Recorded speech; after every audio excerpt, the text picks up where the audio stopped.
Welcome to Google I/O 2015.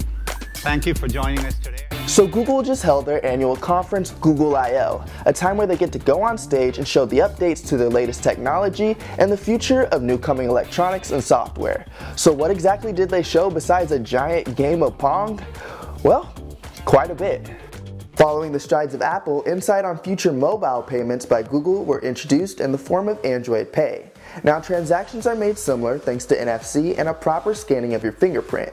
The service will be supported by over 700,000 retailers upon release and will also support payment in apps with further development expected. While Google hopes to expand their line of supported banks, MasterCard, Visa, Amex, and Discover cards can readily anticipate the service's initial launch. Soon checking out at Walgreens and many others will be as easy as taking your phone out to pay and leaving. And hey, even your loyalty and reward programs are automatically used and kept intact. Farewell, Google Wallet. L was a major release for us in which we tackled many form factors. For M, we have gone back to the basics. From Android KitKat to Lollipop to now what's being called Macadamia or referred to simply as Android M, Google's newest software was shown off today and can be found as soon as today on the Nexus 5, 6, 9, and players of developers to ensure their apps will be ready for launch. But not for the Nexus 7.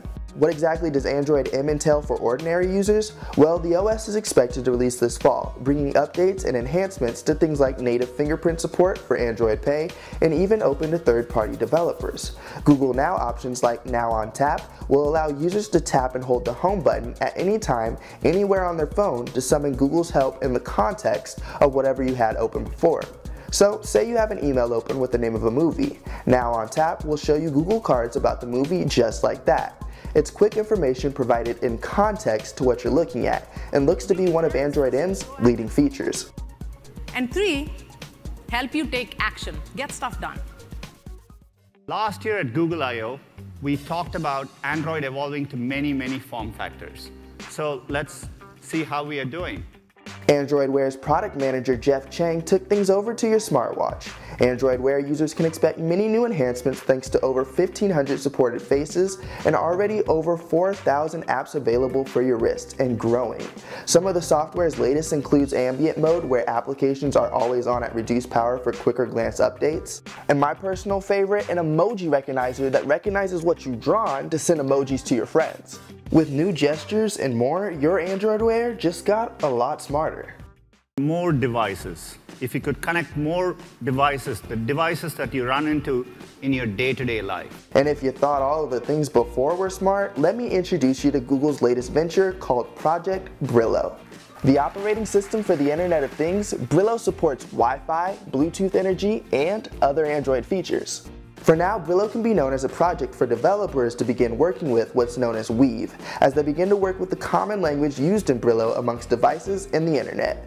Working in a circle of life, the phone speaks to the cloud and the cloud speaks to the Brillo device, fluctuating in this working cycle. With the developer preview of Brillo expected as soon as Q3 and Weave as soon as Q4, the everyday devices of your home may soon become that much more intelligent. It was a jam-packed day with Google News with not only what was mentioned before, but plenty more as well. A new Google Photos app was introduced, bringing free unlimited storage for high-quality photos and videos to the iOS, Android, and web platforms available today. Google Inbox for emails is also now available for all with brand new features. And even Google Chrome updates now support push notifications and cool additions like the browser only loading crucial images when running on slow internet connections. As technology evolves, Google tries their hand at supporting the notion with future Android devices using USB-C. New offline modes for YouTube, including the ability to download and watch up to 48 hours, and turn-by-turn directions are available in Maps, all while still offline. Google Cardboard got a new design supporting larger phones now up to 6 inches and even iOS support, and a project called Jump with GoPro and Cardboard helps to create a crazy 16 camera experience. But ultimately makes me wonder, are over 1 million people worldwide really using Google Cardboard? And lastly, parents can rejoice because the Google Play Store is adding a family-friendly section. Now star icons are shown to show child-appropriate apps in the store, appropriate age and interest, and even whether or not apps have ads or in-app purchases. Want to enforce further lockdown? Well, good news. Parents can even block certain parts of the store from their children completely.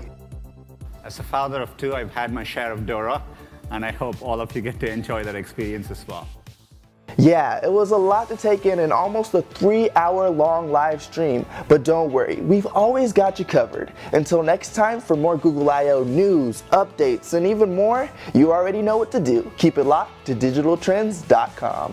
Thank you so much for joining us. Good luck and see you next year.